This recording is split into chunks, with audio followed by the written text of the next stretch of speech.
எல்லாருக்கும் வணக்கம். நான் இன்றைக்கி மீன் வறுவல் செய்ய போகிறேன்.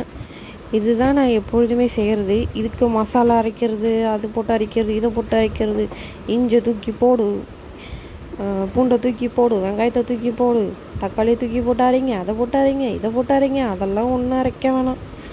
நான் அரைச்சி வச்சுருக்க மசாலா தான். மசாலாலாம் ஒன்றும் கிடையாது, குழம்பு தூள் தான். வேறு என்னது?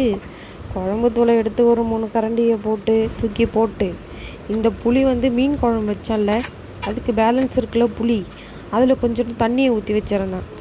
அந்த தண்ணியை தான் இப்போ என்ன பண்ணேன், அப்படியே புளியிலெல்லாம் கரைச்சி அதில் எடுத்து போட்டு மசாலாவில் போட்டு பெரட்டுனா வச்சிங்களேன், மசாலா இந்த மீனை விட்டு பிரிஞ்சு இந்தாண்ட வராது.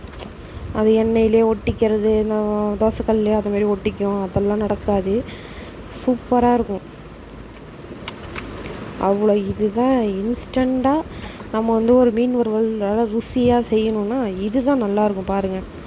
எனக்கு இது ரொம்ப பிடிக்கும். எங்கள் வீட்டில் உள்ள எல்லாருக்குமே இதுதான் ரொம்ப பிடிக்குமே.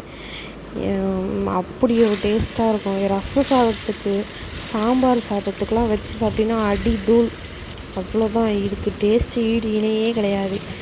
இது அப்படியே மசாலா போட்டு பெரட்டி எடுத்து வச்சிடணும். ஃப்ரிட்ஜிலலாம் வைக்காதீங்க. அப்படியே மூடி ஒரு 1 ஹவர் வெளியிலே வச்சுருங்க.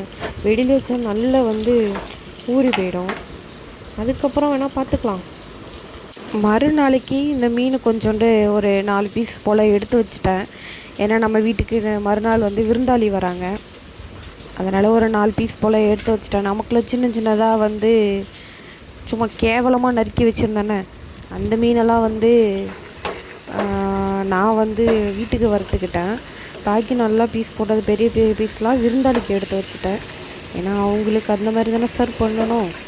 நம்ம நமக்கு எதாக இருந்தாலும் பிரச்சனையே கிடையாது. நமக்கு சாப்பாடு தான் முக்கியம். அது எப்படி இருந்தா என்ன?